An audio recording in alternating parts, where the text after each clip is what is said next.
შეძახილების მოსმენა ივანიშვილის გუნდის ყველა იმ წევრს მოუწია, ვინც დღეს პარლამენტში ხალხის წინააღმდეგ კანონის მხარდასაჭერად მივიდა. ახალი რეპრესიული კანონების წინააღმდეგ ხალხი ისევ ქუჩაში დგას. ფიქრობენ, რომ მიზანი მოქალაქეების დადუმებაა.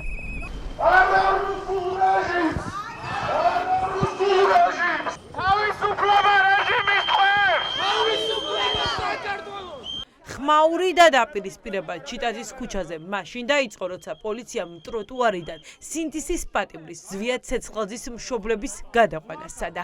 ძალოვნები დღეს განსაკუთრებით პარლამენტის შენობის იმ ჭიშკარს იცავდნენ, საიდანაც ოცნების წევრები შედიან და გამოდიან. რატო უნდა გადავიდეთ? არავის ხელს არ უსმენთ, გავარ ჩემით აგერ. არსად არ ვაპირებ წასვლას.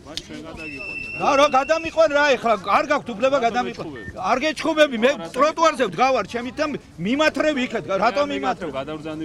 რატომ ეს ტროტუარი და რით განსხვავდება იმ ტროტუარისგან? ჩვენ სადაც მიგითითეთ. რატომ? აი მოდი, გავარ წესიერა. მოაკავ. ამათ გავაკავებ, გადავაკავებ. არავინ არ არის. ეს ტროტუარი არ არის და ის ტროტუარია. კანონია, კანონს არ იყენებენ, არაფერს არ იყენებენ, პირდაპირ შეტევაზე გადმოდიან გადაგადგა. ძალის გამოყენებით აქციის მონაწილეების დიდი ნაწილი პოლიციამ საკანონმდებლო ორგანოს გვერდით შესასვლელს მოაშორა, რომ ოცნების დეპუტატებს დისკომფორტი არ შექმნოდათ. თუმცა სისრულეში განზრახვა ოცნებას დამორჩილებულმა ძალოვნებმა მაინც ვერ მოიყვანეს. მე მიშოთ ეგრე ხელს. არ გადავალ არსად, ვინც არ უნდა მითხრას, ეხა არსად ხელი გამიშვა. ფიზიკურად ვერ გადავ, ვერაფერს დიდი საკუთი ჩაოლებრივად. მაგ აბსურდულ კანონსაც კი არ ვარ ყვევ.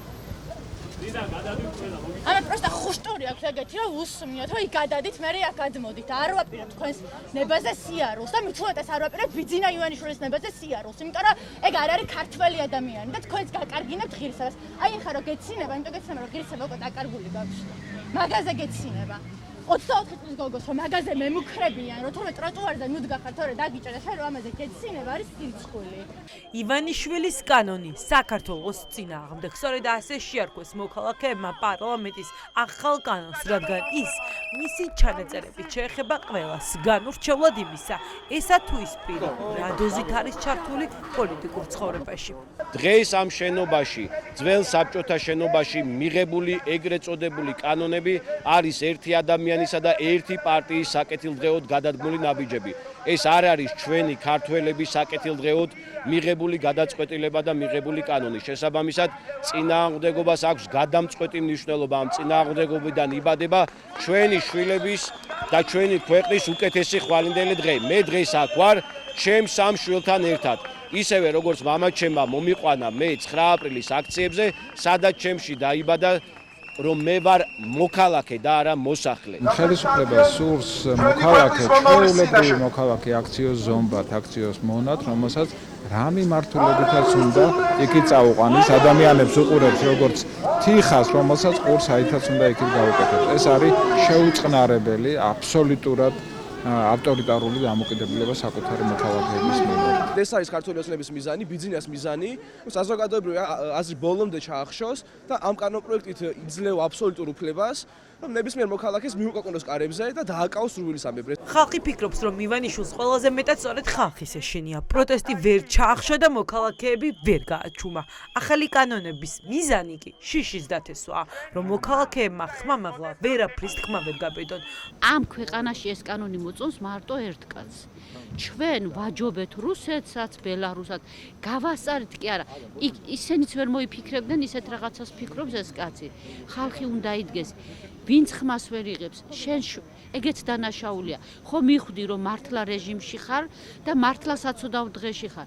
შენ შვილებს რასეუბნები, კეთილი ნიბე და ამოიღე ხმა. ეხაც ეგ ხდება, არის ამ ქვეყანაში ხალხი, რომელიც იბრძვის და ცდილობს ყველას დაანახოს რეალობა და ყველას უთხრავს, რომ თუ ახლა არ ამოიღებ ხმას, თუ ახლა არ ეცდები, რომ წახვიდე ქართული ოცნების ამ რეპრესიების წინააღმდეგ, მე იქნება გვიანი და ეს პროცესი მიდის აღწევს. დიქტატურის ახალი ფაზა მყარდება დღეს ამ შენობაში. ეთნიკურად ქართველი რუსები ამყარებენ ამას და ასრულებენ რუსეთის დავალებას, ჩვენს ქვეყანას უსპობენ მომავალს, რომელიც დაკავშირებულია თავისუფლებასთან, ევროპასთან და ყველაფერი იმ სიკეთესთან, რაც ევროპას უკავშირდება. ეს კანონები, რომელსაც ახლა საქართველოში იღებენ უკვე მოქმედებს რუსეთსა და ბელორუსში, თუმცა პუტინსა და ლუკაშენკოს ასეთი რეპრესიებისთვის წლები დასჭირდათ. ქართულ ოცნებას კი ყველაფრის სწრაფად დასრულება უნდა. აქციები უკვე დაანონსდა ივანიშვილის კანონის წინააღმდეგ მეორე და მესამე მოსმენების დროსაც.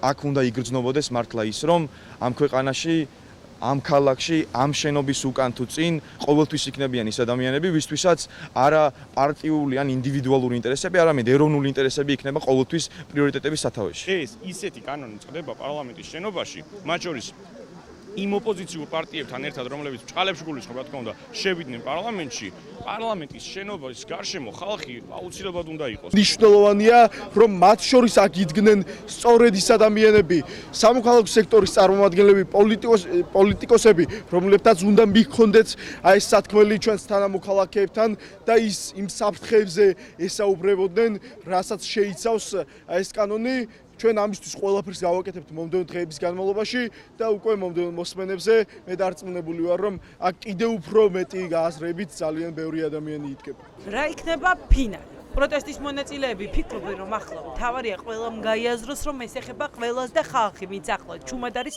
ოცნების რეპრესიების მსხვერპლი იქნება. მაგალითები ბევრია. ქართულმა ოცნებამ ციხეში ბევრი წლით მათი ის მხარდამჭერებიც გაუშვა, ვიზეც რეჟიმი ბევრი წელი იდგა.